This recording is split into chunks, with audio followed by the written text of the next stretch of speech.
All right, welcome everyone. Today we're going to be talking about Paul's adoption soteriology. In other words, like how and in what way are we given a different understanding of salvation, of how God includes us within his divine family through this adoption metaphor that is found in Paul's letters.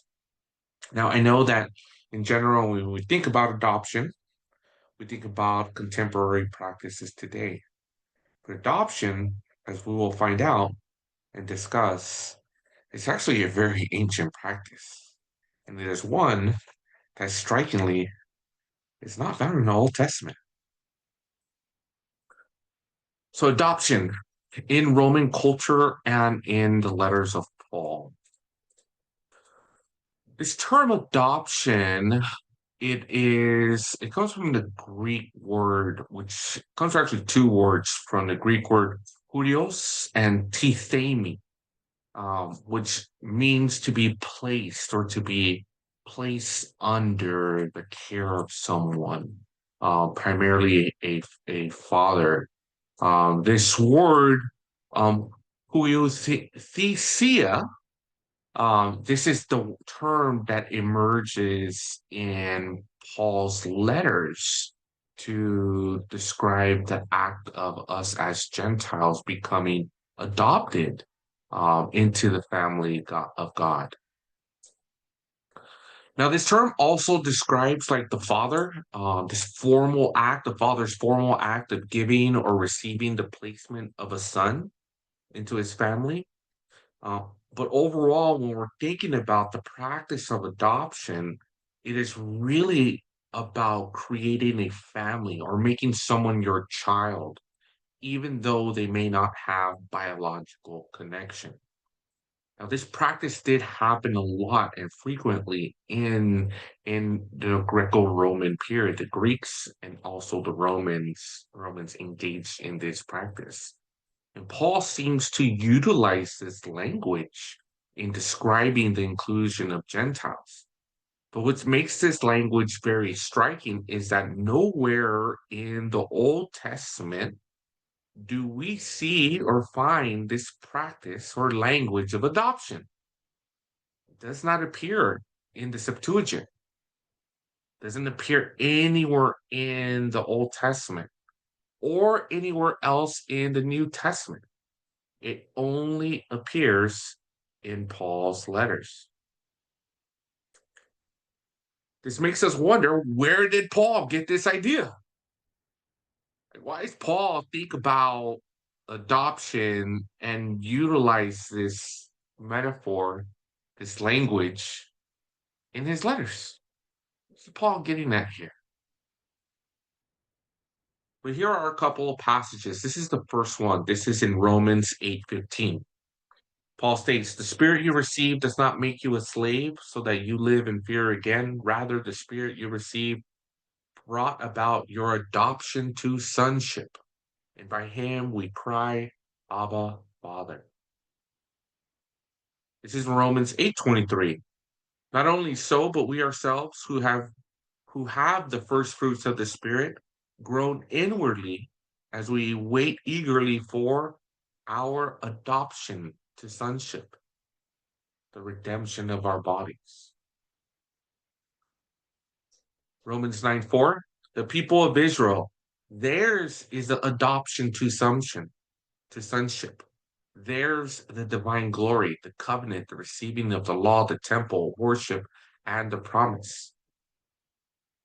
Galatians 4:4 through 5. God sent his son, born of woman, born under the law, to redeem those under the law, that we might receive adoption to sonship. Ephesians 1:4 through 5. He chose us in him before the creation of the world to be holy and blameless in his sight. In love, he predestined us for adoption to sonship through Jesus Christ, in accordance with his pleasure and will. couple of questions. Why do you think Paul chooses this adoption imagery? Number two, how does this language shape our understanding of our relationship with God and each other?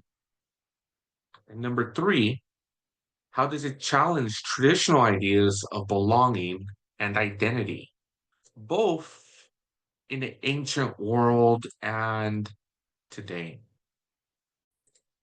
I want to turn now to kind of thinking about adoption in the Roman Empire.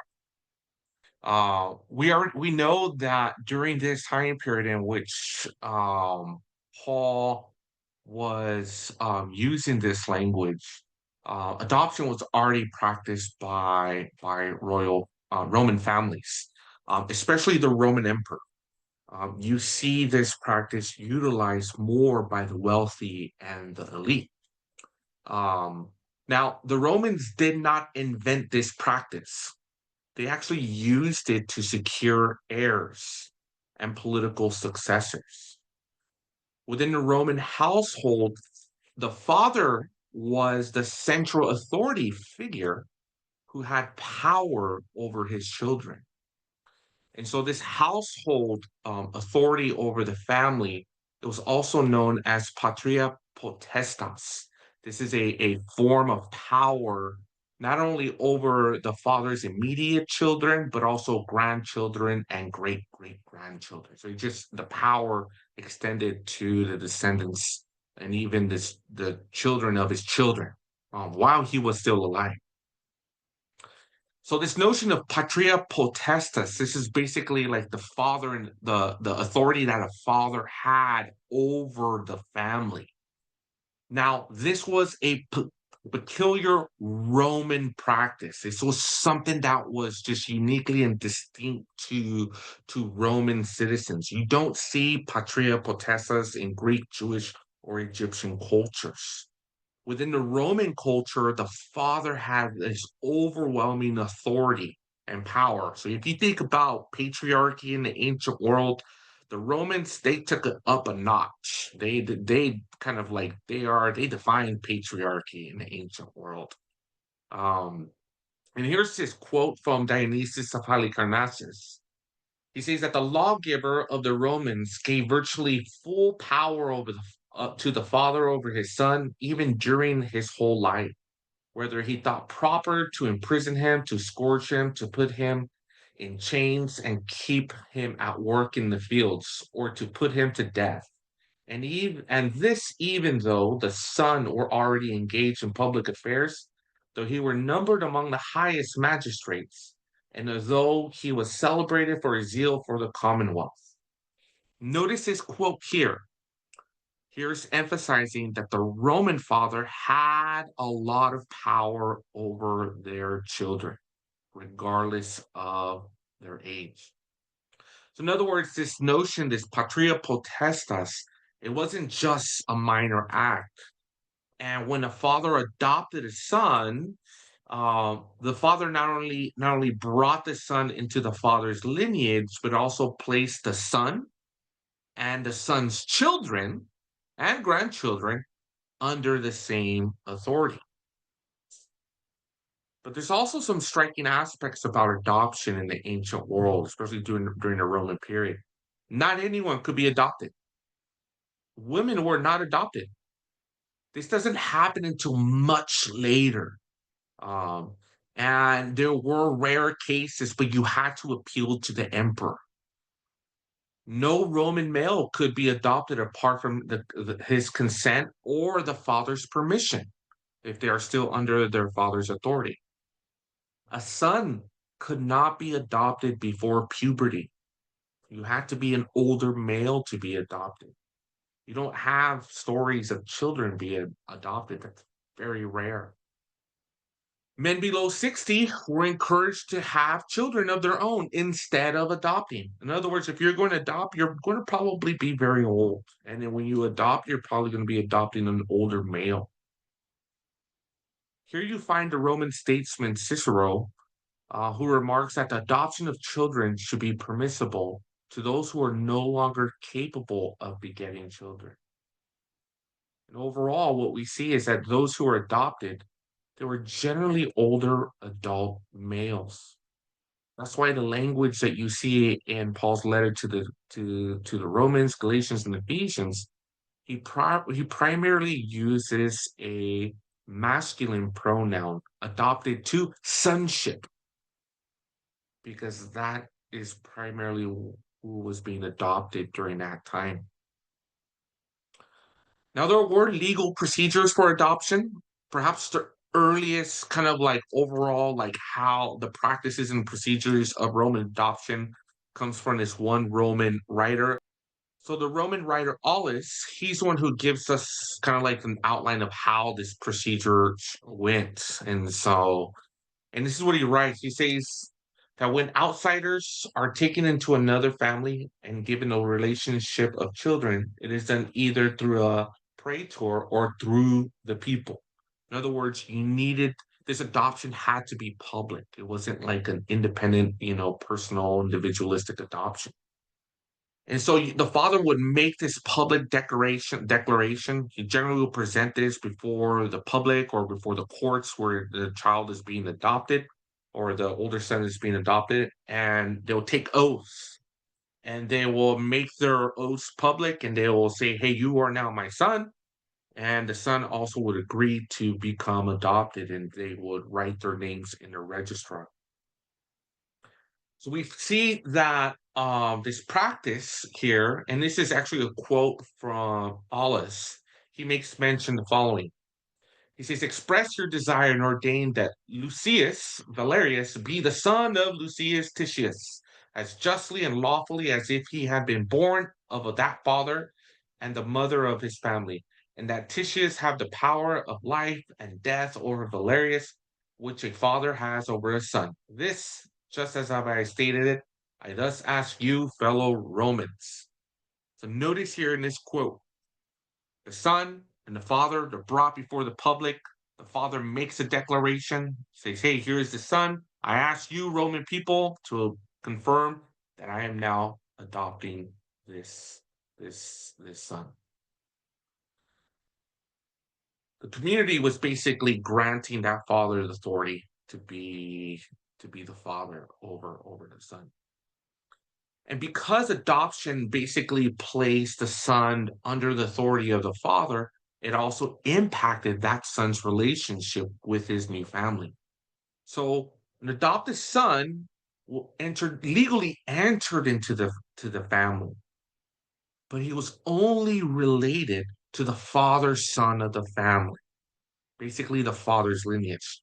So although he had a father, the wife of his father was not his mother. They didn't make that connection. The son was only adopted into the father's lineage, and only those who are related to the father. And what we also see is that whenever a son was adopted, they were viewed just as if they were the father's biological son. It was not a substitute son or a second class son. They were a son as if they were biologically born and related to the father. So within Roman legal thought, adoptions primarily were focused on the interests of the father. They were not focused on the interests of the son. You don't see that. A person was not adopted because they didn't have a family. A person was adopted because a father needed a son. Adoptions also were chosen for the sake of the father who needed to pass on his wealth, his name, his honor, the family cult to a descendant. And adoptions happen because in generally the older male who's over 60, the father who's over 60, older male who's over 60, he doesn't have anyone to pass on his inheritance. And so he adopts a son so he could pass it on to somebody. And this is also why adult males were more frequently adopted than children, because an adult male gave the father the confidence that his property and wealth will be adequately secure and managed well. An older adoptee gave the father security that he would have an heir to continue his lineage as a rightful successor. So we could see in the ancient world or in Roman practice is that adoption is very different from today. Today, there's generally a preference for adopting children, younger babies, but more of a younger group. Um, and generally, the practice of adoption is either to complete the family or to help, bring someone into the family. But in the ancient world, it was primarily male figures who adopted. And because they had wealth and land and a name that they wanted to pass on, those who were engaged in adoption were primarily male elites over the age of 60. So this was not really a practice that you would see very common happening um, around, in society. This was primarily an activity of the Roman male elite class. They adopted because they wanted to make sure that their wealth was taken care of and that somebody was going to inherit it and carry on their name.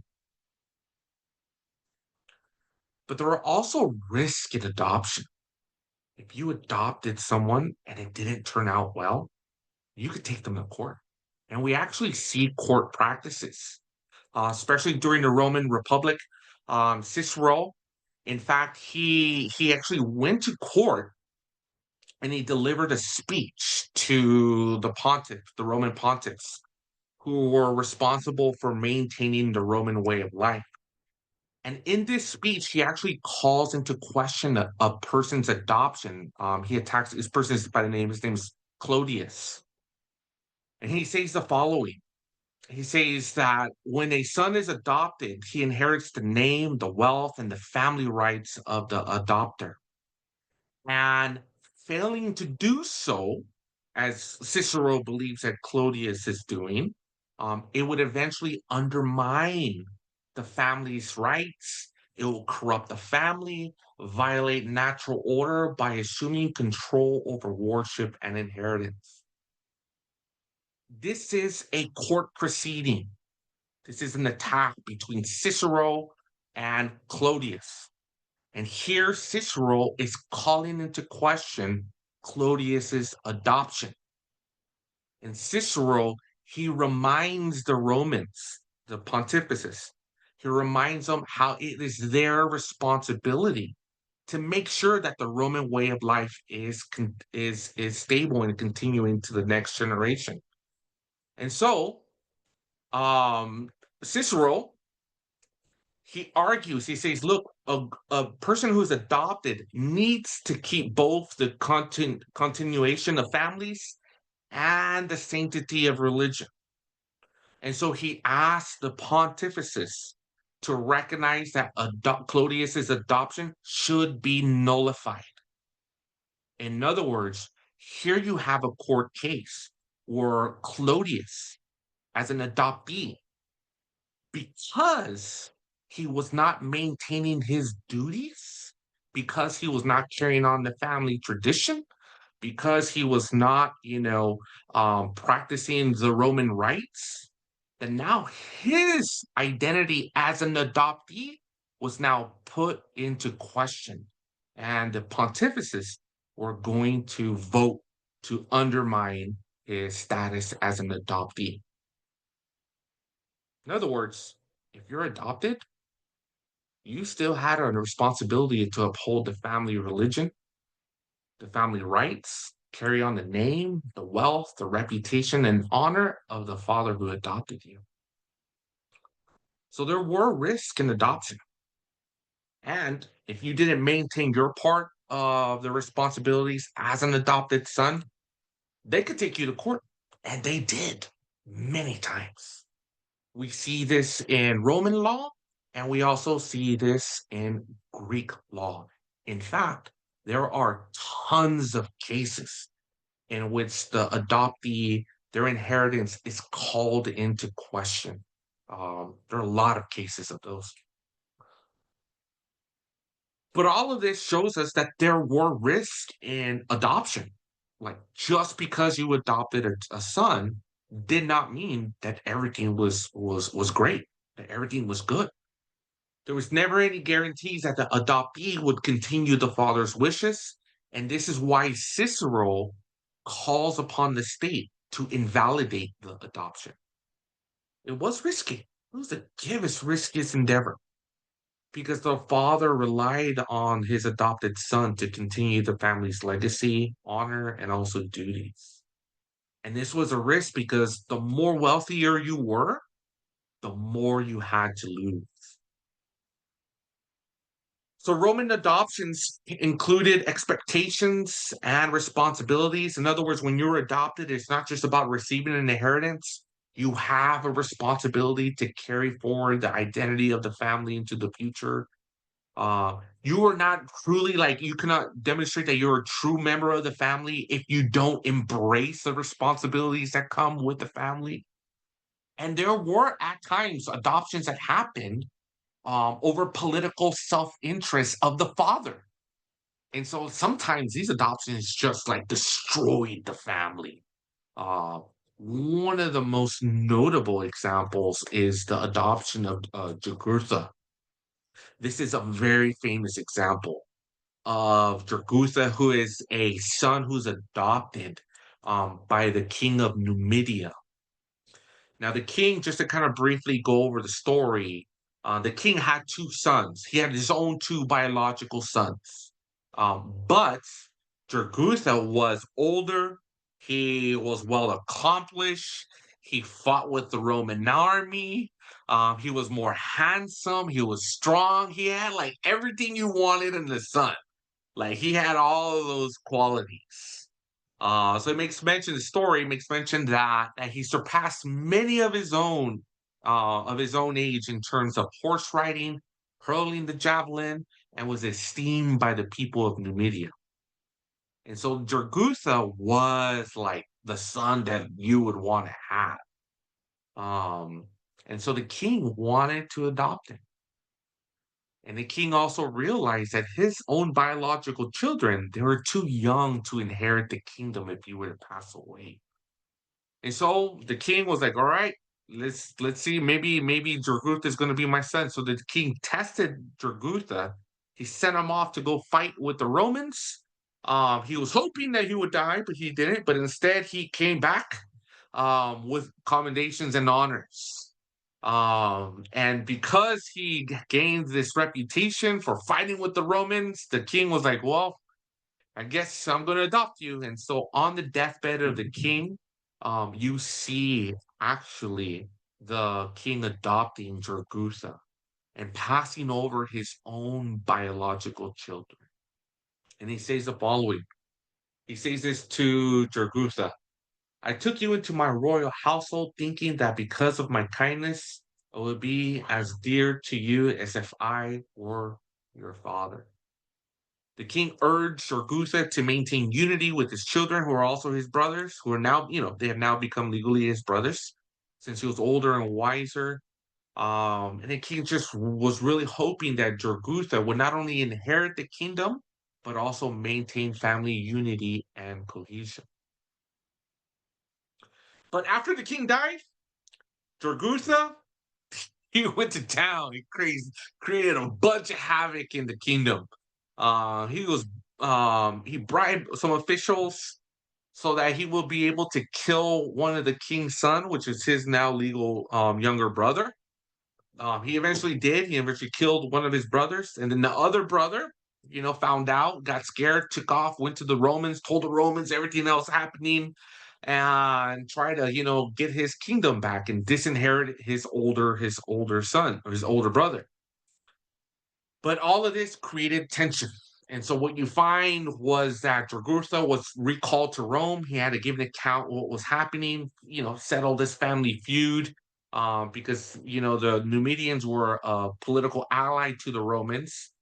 But Jugurtha just bribed a bunch of Roman senators. He bribed his way out of the court. He just used his wealth and influence and also his reputation as someone who fought with the Romans to maneuver his way out of being held accountable for killing his brother, his younger brother, adopted brother.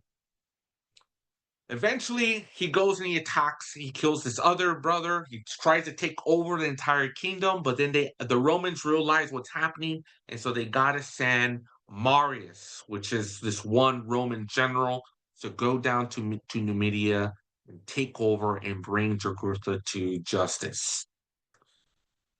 When you look at the story of Jugurtha, he was a person who was adopted because of his merits. The father thought that this was like the best son that he could bring into the family. But the father made a huge mistake and overlooked his own biological sons. Jugurtha's adoption demonstrates what can happen to a royal family when short-sighted political motives lead to choosing a successor over the rightful heirs. This also demonstrates how a father's political motives and self-interest can undermine the family. It could lead to the destruction of the kingdom. It could destabilize the kingdom. So again, when we're looking at adoptions in the ancient world, adoptions were primarily in service to the interests of the father, not the son. And so when we look at these practices, this practice of adoption, we look at the story of Jugurtha, we look at Cicero's court cases and others, we can notice that, yes, you can adopt, but, it is a risk. And so this is why when you see adoption, they primarily weighted into the older son, to the son was actually a bit older, because that gave the father enough time and opportunity to see if the son was worthy of adoption. Now, adoption also served another purpose. It helped, like, if you were a political leader or someone who had a lot of wealth, or even the Roman emperor, if you did not have any biological children of your own, or if you had some who happened to die, adoption was another means of securing your lineage. Um, so it helps alleviate or at least ameliorate the issues and the problems and the complication of childbirth. Because in the ancient world, many children die. I think it's about a fifth of all children that were born died. And many of them didn't see the age of 11. And so a lot of children, there was a very, very high infant mortality rate in the ancient world. It may be a fifth or three-fifths. I'm not too sure the percentage, but I know it was really, really, really high. I gotta look on and to see the exact numbers on that. So adoption was important. It was important if you had a lot of money, if you're wealthy, if you're elite, if you didn't have any children. And also adoption was important, especially when you're thinking about passing on your legacy. Um, especially if you've lost children of your own. So just to summarize very briefly, adoption, again, it primarily served the interests of the father, not the son. It was a risky endeavor, and those with the greatest wealth or legacy were the most invested in the securing a suitable heirs. The father, in general, chose the son and sometimes waited until the son was much older or more mature. That helped the father make an appropriate decision. And adoption also erased the necessity of depending upon nature to have an heir, especially if you lost your children. So this is one of the important points. It served the interests of the father, not the son. Number two, as we kind of reviewed, adoption was a legal act. It was like equivalent to the biological birth of a child. Um, having children was risky. Actually, here's right the right numbers. It was actually 1 out of every 3 children did not live past the age of 5. And so there also was never a guarantee that your child would reach adulthood. And if the person who was adopted, because they are considered to be just as biological, as natural as a biological son, to be adopted meant that your former family was no more. And your new family that you've been adopted into was just as real as a biological relationship. The third point is that adoption gave one a new father. To be adopted meant that you were now placing yourself under the authority of someone else. Not only did it shape your relationship with your father, but also place not only yourself under the father's authority, but also your children and your descendants are now under the authority of that father. So the inheritance, the property, the honor, the legacy of the father now belongs to you. That's yours. And the last point, which we've kind of reviewed, is that it was risky.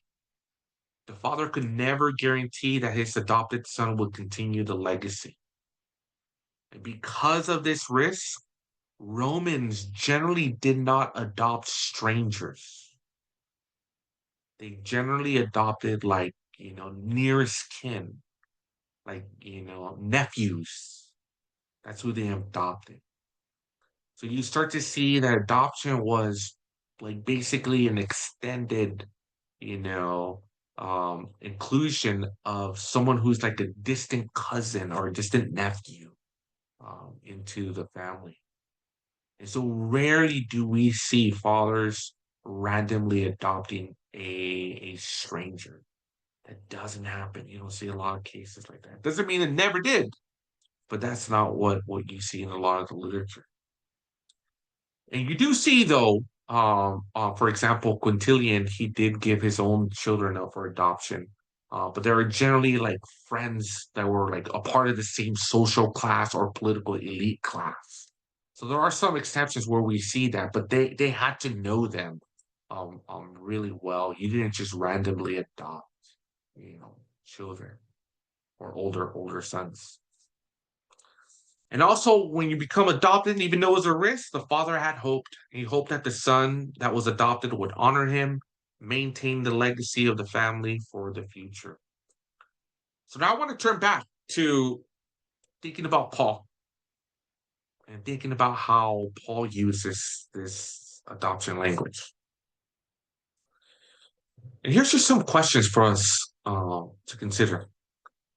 In light of what we've reviewed in Roman adoption culture, how do we make sense of Paul's use of this language in his letters? And here are a couple of questions that I really want to hammer out for a discussion, or at least for us to think and reflect. So number one, in Roman adoption, the father was actively involved.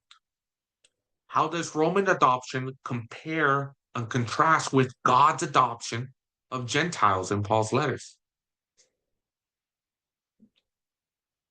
Number two, fathers resorted to adoption in order to secure that their lineage did not become extinct, or their power was transferred to the proper son. How does this need for political, social, and family stability through adoption shape Paul's use of the term? In what way is Paul's use of the term also different? Do you see Paul being countercultural, in line with the general views of adoption, or doing something radically different?